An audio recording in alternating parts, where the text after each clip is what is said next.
السلام علیکم دوستو، چینل شاہینوں کی دنیا پر خوش آمدید۔ آج میں آپ کے لیے ایک دلچسپ کہانی لے کر حاضر ہوئی ہوں جس کا نام ہے چالاک لومڑی۔ کہانی شروع کرنے سے پہلے آپ سے گزارش ہے کہ چینل شاہینوں کی دنیا کو سبسکرائب کر لیں اور ساتھ ہی بیل آئیکن کو دبا دیں تاکہ آنے والی ویڈیوز کا نوٹیفیکیشن آپ کو بر وقت مل سکے۔ شکریہ۔ تو چلیے کہانی شروع کرتے ہیں۔ ایک مرتبہ کا ذکر ہے کہ کسی جنگل میں ایک شیر اور ایک لومڑی رہا کرتے تھے۔ جنگل کے تمام جانور ان سے بہت پریشان تھے کیونکہ وہ دونوں ہی چوریاں کیا کرتے تھے۔ ایک دن دونوں نے ایک گھر میں چوری کرنے کا فیصلہ کیا جو کہ ایک بندر کا گھر تھا۔ وہ دونوں سیدھے باورچی خانے میں پہنچے۔ وہاں انہوں نے ایک لکڑیوں پہ رکھا ہوا ایک پتیلا دیکھا جس میں سوپ پکا رکھا تھا۔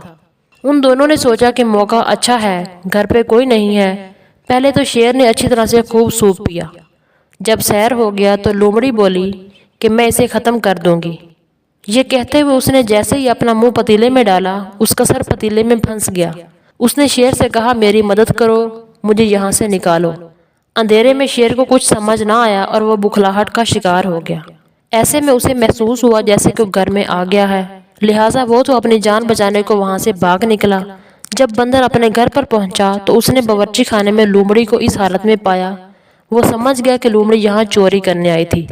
وہ لومڑی کو لے کر بالو کے پاس گیا اور اس کو سب کچھ بتا دیا۔ بالو کے دماغ میں ایک ترکیب آئی۔ اس نے کہا، اسے یہاں باندھ کر چلے جاؤ۔ یہ سب کچھ شیر چھپ چھپ کر دیکھ رہا تھا۔ ان کے جاتے ہی لومڑی نے شیر کو آواز دی۔ چالاک لومڑی کو شیر پر بہت غصہ آ رہا تھا۔ اس نے سوچا یہی اچھا موقع ہے شیر سے بدلہ لینے کا۔ اس کے دماغ میں ایک ترکیب آئی۔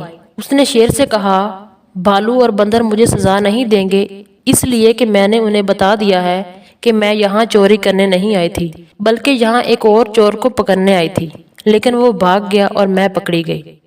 بندر اور بالو نے میرے سچ بولنے پر کہا کہ وہ مجھے انعام میں ایک ہرن دیں گے۔ یہ سن کر شیر کے منہ میں پانی آ گیا۔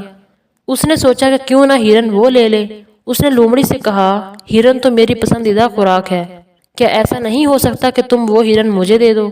اس پر لومڑی نے شیر سے کہا کہ اگر تمہیں ہرن چاہیے تو پھر میری جگہ آ کر بیٹھ جاؤ، وہ دونوں ہرن لے کر آنے ہی والے ہیں۔ شیر لومڑی کی باتوں میں آ گیا۔ اس نے لومڑی کی رسیاں کھول دیں اور بولا، تم یہاں سے بھاگ جاؤ، میں یہاں بیٹھ جاتا ہوں۔ شیر کو لالچ دے کر چالاک لومڑی وہاں سے اپنی جان بچا کر بھاگ نکلی۔ جب بندر اور بالو واپس آ گئے تو انہوں نے شیر کو لومڑی سمجھ کر اس پر خوب گرم پانی ڈالا اور یوں جنگل کے بادشاہ کو لالچ میں آ کر لومڑی کی چالاکی کی سزا بھگتنی پڑی اور وہ بری طرح چلانے لگا۔ تو پیارے بچوں، اس کہانی سے ہم نے کیا سیکھا کہ ہمیں کبھی چوری نہیں کرنی چاہیے اور نہ ہی لالچ میں آ کر دوسروں کی باتوں پر یقین کرنا چاہیے۔